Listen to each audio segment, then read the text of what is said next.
অপচয় সম্পর্কে মুজাহিদ রহমাতুল্লাহ আলাইহি বলেন, কি নাম? মুজাহিদ রহমাতুল্লাহ, কোন বান্দা যদি প্রয়োজনের ক্ষেত্রে তার সমস্ত সম্পদ ব্যয় করে তারা অপচয় হবে না। কোন বান্দা যদি প্রয়োজনের ক্ষেত্রে সব সম্পদ যদি নষ্ট করে দেয়, কি হবে না? অপচয় হবে না। কিসের ক্ষেত্রে? প্রয়োজনের ক্ষেত্রে।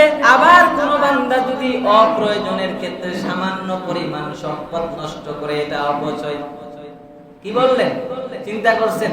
একজন মানুষের যদি 50 বিঘা সম্পদ থাকে, প্রয়োজনের ক্ষেত্রে ব্যয় করছে, বলেন কোনো অপচয় হবে না। আবার একজন মানুষের 50 বিঘা সম্পদ আছে, যদি আপনার 10 শতক জমি অপ্রয়োজন কাজে নষ্ট করে, এটাও হলো অপচয়। চিন্তা করছেন? প্রয়োজন, কোন মানুষের প্রয়োজন করছে, এখন সম্পদ না বেচা ছাড়া উপায় নেই, বা এই জায়গায় টাকাটা খরচ না করা পর্যন্ত কোনো কি নাই, উপায় নাই। একজন মানুষ অসুস্থ, তো চিকিৎসা করতে হবে না? কথা বলেন না কেন?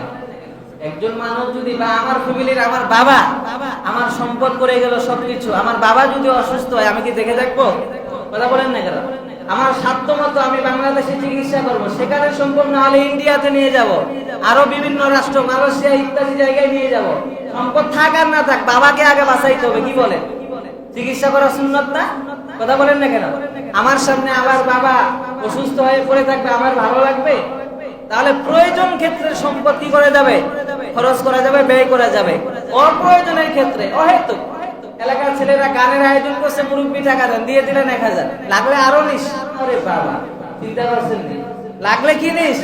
আরো নিস। আর যদি মসজিদের চাঁদার কথা বলে, 500 টাকা দিয়ে মসজিদে একটা ঘর করবো, দিব আগামী শুক্রবারে, আগামী শুক্রবার আস্তে আস্তে কই দিব, ধানটা উঠুক, এইভাবে তাল বাহানা করে 1 বছর চলে যায়, কোনো খবর নেই। এই মিয়ারা, মসজিদের একটা টাইলসও যদি আপনার কাছে আপনার টাকা দিয়ে ব্যবহার হয়, এই টাইলসে যতদিন আল্লাহর বান্দারা সেজদা দিবে, ততদিন আপনার কবরে সওয়াব পৌঁছাইতে থাকবে।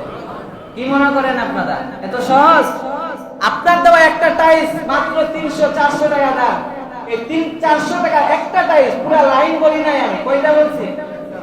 একটা টাইলস যদি আপনার দেওয়া থাকে, আপনি মরে যাবেন, কিন্তু এই টাইলসের উপরে যতদিন সেজদা করবে, যতদিন সুবহান রাব্বিয়াল আযীম যতদিন চলতে থাকবে, ততদিন আপনার কবরে সওয়াব পৌঁছাইতে থাকবেন। বলেন সুবহানাল্লাহ। এজন্য মসজিদের কাজে আমরা খুবই অবহেলা করি, টালবাহানা করি। অথচ মসজিদ আল্লাহর ঘর। বাড়িতে খুবই এসি আছে, বাড়িতে আমার ফ্যান একটা কেন 2টা, টেবিল ফ্যান সবকিছু আছে, কিন্তু মসজিদের বেলা আমরা খুবই দুর্বল। হুজুর এটাই তো পারি না। কি বলে? কথা বুঝে না মনে হয় আমার। হুজুর এটাই পারি না, আমরা খুবই গরিব। অথচ দেখি বাড়ির মধ্যে গেলে, ওরে বাবা এত আলিশান বাড়ি, ঘরের ফ্লোরে টাইলস, বাথরুমে টাইলস, সব জায়গায় টাইলস, মসজিদের বেলায় কোনো খবর নেই। আছে না নেই? এই সমস্ত দুর্বল ঈমান নিয়ে পুলসিরাতের ব্রিজ পার হবেন? হওয়া যাবে? বলেন না কেন? এই সমস্ত দুর্বল ঈমান নিয়ে 500 টাকা দান করতে আপনার শরীর কাঁপে না। এলাকার ছেলেরা গানের আয়োজন করে, ওখানে 1000 দিয়ে দিলেন, বললেন লাগলে আরো নিস। বলেন তো, এই ঈমান নিয়ে পুলসিরাতের ব্রিজ পার হতে পারবো? আল্লাহ তাআলা আমাদেরকে বুঝার তৌফিক দান করুন। এজন্য মুজাহিদ রাহমাতুল্লাহ আলাইহি বলেন যে কোন মানুষ যদি প্রয়োজন ক্ষেত্রে তার সমস্ত সম্পদ ব্যয় করে, এটা অপচয় হবে না। কিন্তু অপ্রয়োজনের ক্ষেত্রে যদি সামান্য পরিমাণ সম্পদ দান করে বা ব্যয় করে, তাহলে এটা তার জন্য কি হবে? অপচয় হবে। এবার হযরতে রাসূল করিম সাল্লাল্লাহু